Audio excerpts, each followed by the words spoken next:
Hey everybody, welcome back to my channel. Oh, I'm sorry, I'm blocking my sign. There it is right there. Stop dreaming, start driving, baby. That's right. I got a fun one for you guys today. And yes, it's Tuesday. We're gonna have a quick tip from Rick and we'll fit in as many beautiful rides in that segment that we can today because we were off last week. Real quick, I want to address last night's video.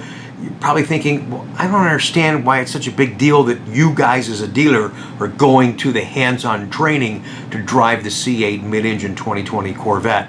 Well, it's a requirement, number one. We have to do it in order to have allocation and have the ability to represent and sell the car to you guys. But it was a big deal to me because the last time they did this for C7, whoever was in charge of that, wasn't me, was sleeping at the wheel. So by the time they told us, you need to get registered for this thing, it was already on for a couple of months. Cars were being delivered. I had to take time away from the office, fly to Vegas, do that. Great time, great experience, don't get me wrong, but it just kind of disrupted everything when people were, like you are right now, waiting for the new car to launch and all of a sudden, and pull the brake and stop. So I've been hawking this class for about 6 weeks, waiting for it to go live. Not available, in development, and all of a sudden it went boom, live, bam, boom, register, let's go. I was like, yeah, I'm in the first session. There was only 24 seats in the first session.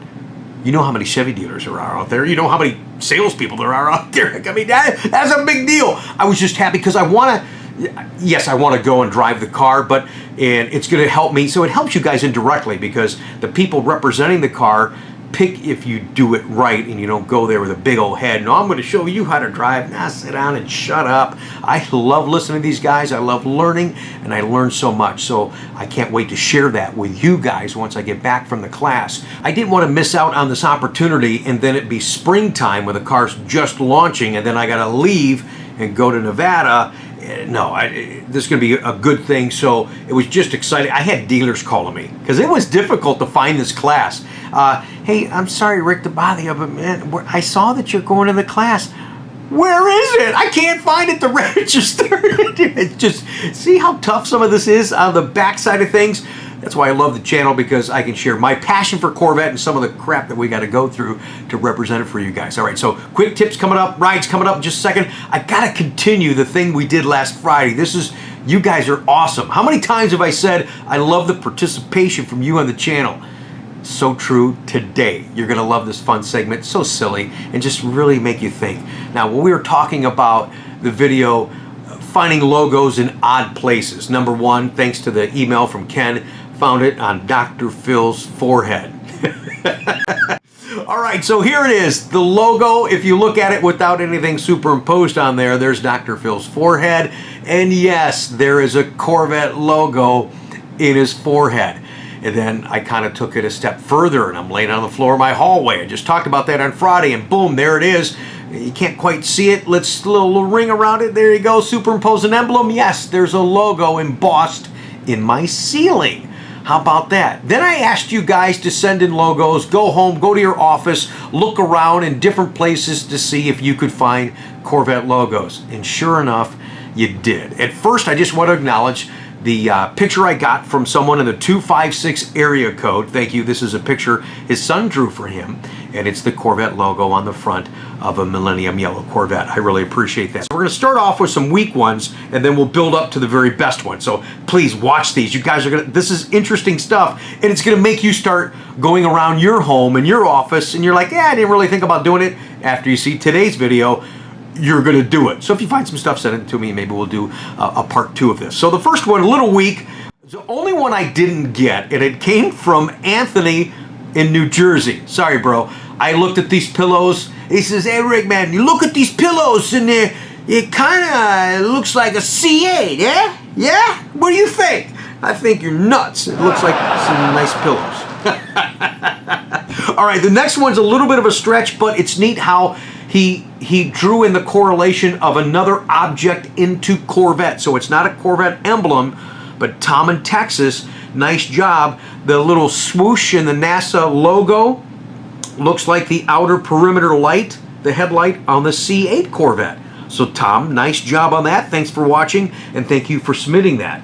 So the next one we got several from this guy, I think 4 or 5 from Dave. All right, now this is where it starts to get good. We got 5 from this guy, Dave. Thank you so much for watching the channel and sending in your stuff. Actually, one of the best ones is from Dave. But the first one, it was a little tough for me. I started looking at this wallpaper thing. I was looking at the white little whooshes on there on the wallpaper, and all of a sudden I tilted my head sideways, and right up there in the leaves, not 1, not 2, not 3, but 4. Yes, there they are, 4 Corvette emblems. All right, and then Dave sent in a picture of this tile, and this was kind of tough for a second. I'm usually pretty good at this stuff, but I'm looking at it, and then, can you guys see it there? I'll give you a second to look at it. I'm only going to give you a second because I'm going to show you what it is anyways. And yeah, there it is. I think that's what he was referring to, is what he saw in the tile pattern that we referred to in a previous vlog, finding the Corvette emblem in odd places around your office and around your home. And then the next one, it was a little weak because I guess I didn't see the whole picture. It looks like some kind of a crafty pillow or something like that, Dave. And yes, that looks like it very well could be a Corvette emblem. And of course this, not that I needed a picture of your neck or somebody's neck, or this might be a picture on a wall. I'm not sure. That's a shirt. That's the V-neck in a shirt. Yes, that's a Corvette emblem. I didn't even bother putting a logo over top of it because it looks like a logo. All right, the next one we got a letter. This is cute, and again, the participation from you guys is just absolutely incredible. So Steve sent us a letter and a couple of pictures. He says, Rick, the first one is depicting the Reno Air Races air show. Just to the left of Miss America B-51 Mustang, the Skyriders are completing their smoke show. It kinda looks like a C7 emblem. I guess it could be Bugs Bunny too. Now the next painting is of the air ops on the USS Lexington in the mid-1930s. I was actually on that ship at Corpus Christi for the Vets and Jets on the Lexington. There's a close-up of one of the deckhands with the wrinkle in his pants just to the left of his knee that could be interpreted as a C7 emblem. So I looked at it, I'm like, okay, is this what you're talking about? Because actually what I saw was on the guy's right knee, if you tilted your head to the side, that looked like a C7 emblem. Steve goes on to say, he says, Rick, I'm sorry, I know it's a stretch. He goes, but that's the best that I could come up with. Steve, I love it, man. Thank you so much for sending those in. And I was hoping somebody would capture this, you know, when the temperature changes and you get that condensation on your hood and the logo on the hood liner on the inside of the hood, it shows on the outside of the hood like this one from Wayne. Wayne, nice capture, man. I actually had one in the hopper myself on a yellow Corvette, so there you go. Look at it, there it is, the Corvette logo on a C7 and the condensation, a little red ring around it. There it is, Corvette logos in odd places. Of course, Corvette logo on a Corvette is not really in an odd place. Okay, here's one for you. You guys are nuts. Really had a lot of fun with this. Sal sent me this picture, and I'm going to show you the picture in just a second. Still looking at the yellow car. But you know, sometimes people will carve designs in their hair. This guy, here you go, tattooed his head. Shaved his head first, obviously, and then tattooed his head. And Sal says, hey, you know, how about a little shout out for the Legends Barber Company in Danbury, Connecticut? Well, there you go. And that's a beautiful logo, as long as you keep your head shaved. I appreciate that. All right, and now the last one, who I think is the best one, again, comes from Dave, and found this right there that he probably looks at every single day. We brought it to your attention to look for Corvette logos in odd places. How about this in the oak grain of his kitchen cabinets? A little red ring around it. Now you see it. How about that? Yeah, that's a Corvette logo in his kitchen cabinet. Put a logo over top of it. Now it makes a little more sense, doesn't it? Yeah, go back there, see there's the ring, there's the logo. Man, I love it. This was a lot of fun, you guys. I really appreciate you participating and just paying attention to all the fun little silly things that we try to bring to you right here on this channel, all relative, some way, somehow, on Corvette. Oh, and before we get into this week's quick tip from Rick, it looks like this picture sent in from Rich is using some of the storage tips that we gave you a couple of weeks back. So, yeah, happy sleeping this winter, Rich. It'll be here before you know it. That is springtime. That is what we call it, vet season. All right, let's get on with this week's quick tip from Rick, and it came to us via Nick on Facebook. Now, as you guys were just watching all those logos in different places, Wasn't that freaking cool? I think it was awesome. I really enjoyed that. Thank you so much. Now, the main premise for our Tuesday videos is a quick tip talking about ownership and operation of your Corvette. Keep in mind, I always refer to links down below in the description. What I've done on the Tuesday videos, there'll always be links down below that'll be pertinent to previous tips that we've given you. So you can search through there and find in that video a tip about something that may help you in your situation. Just recently, via Messenger on Facebook, Nick sent me a message and said, hey, I'm trying to help out a friend that has a C7 and he's got navigation and he doesn't like the screen that he's got on the nav, and can you help me change all that stuff? He doesn't know how to do it. Not a problem. There's so many things. Let's face it. I think this is a fair statement. I don't think there's one person out there that would use all the capabilities of all the little features that GM has provided on the C7 Corvette. From the tracking, the different ways you can set up your dashes and the navigation screens. I just don't think any of us would ever use all of that, not as one individual. So there's so much, and it's great because you can customize it for what you need and the way you drive the car, and stuff that you won't deal with, and just don't deal with that. Just have fun with the stuff that you need to use. So let's go outside in a Corvette. I'm going to show you how to and below is another link talking about the voice prompt in programming addresses on C7 Nav, which I absolutely love. I know for years you guys were down, and you should have been. We had a horrible navigation in C6. It was limited at best. I guess we were always pushing forward and wanted more, but the C7 Nav, I really love it. But you only can love it if you know how to use it. So if you've got a screen up there showing the map and you're like, I really don't like that way it's looking in the direction and the 3D and all that, I'll show you really quickly today how to change some of those map views. So again, Nick's initial message, he said, my buddy wants to make his screen bigger. Didn't quite understand. I said, well, what does his screen look like right now? So this is what he sent me. That was more of a zoomed in 3D view. And I said, well, you can simply zoom out on your screen. You can just keep zooming out, zooming out.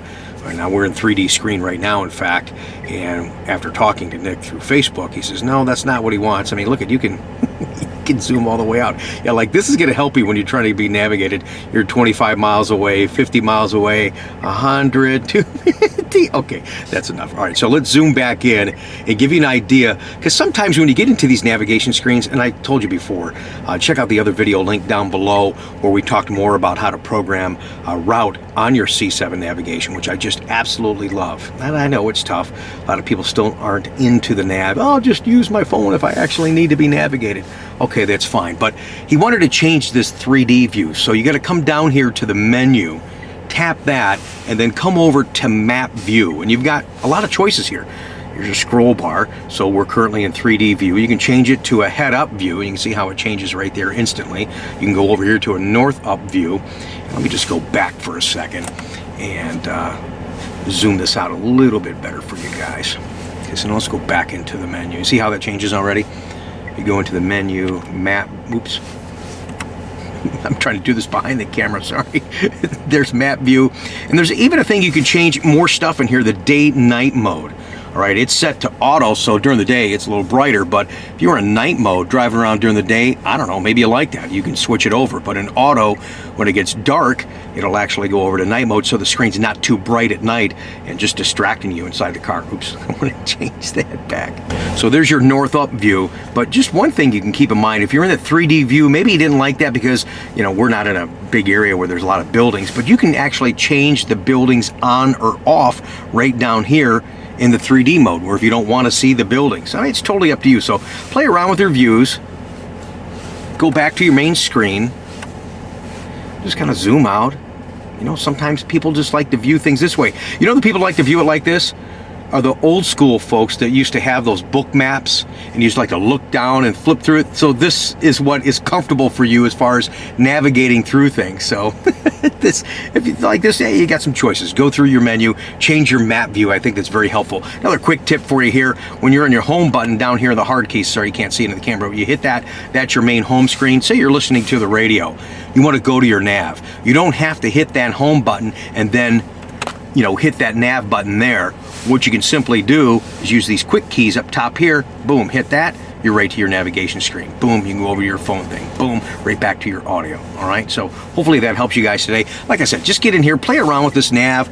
change some of these views up how you want to do it. And there's more settings in here that we'll go into and more quick tips in the future right here on the vlog. But for today, I wanted to address the thing that Nick had asked me for his friend, and it sounds like it did help him. He got rid of what he didn't want to see and was able to view it in the manner that he felt comfortable, that would really truly help him if he needed to be navigated.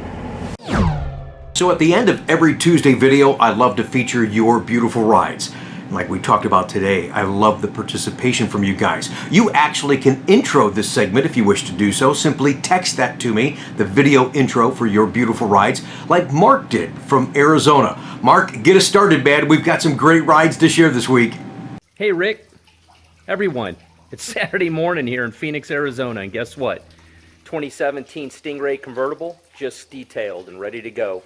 This November, we got a car show coming up, and I'm taking in my 2017 collector version Grand Sport in Tension Blue, Watkins Glen Gray. But I'll tell you what, as sweet as this ride is, let's check out those beautiful rides.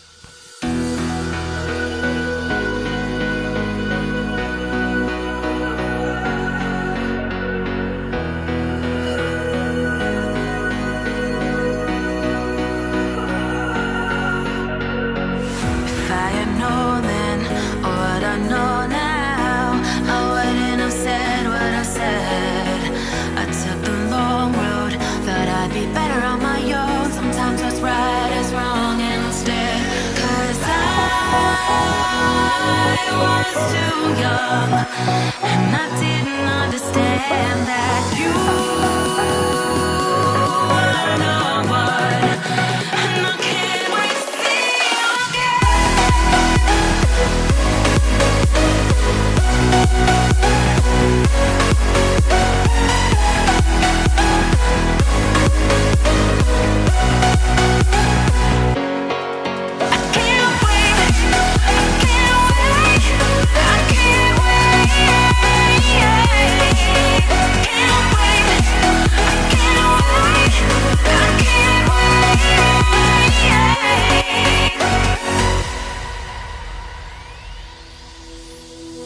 hindsight is fleeting, oh, and your heart's bleeding, and all you can see is red, till you discover it is within each other to forgive and make amends. If I had known then, or what I know now, I wouldn't have said what I said.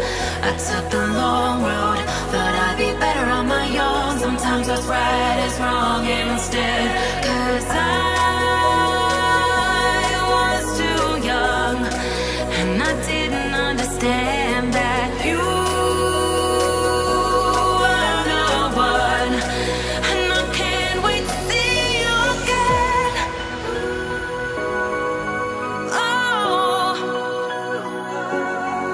I can't wait, I can't wait, I can't wait, 'cause I was too young, and I didn't understand that you were the one,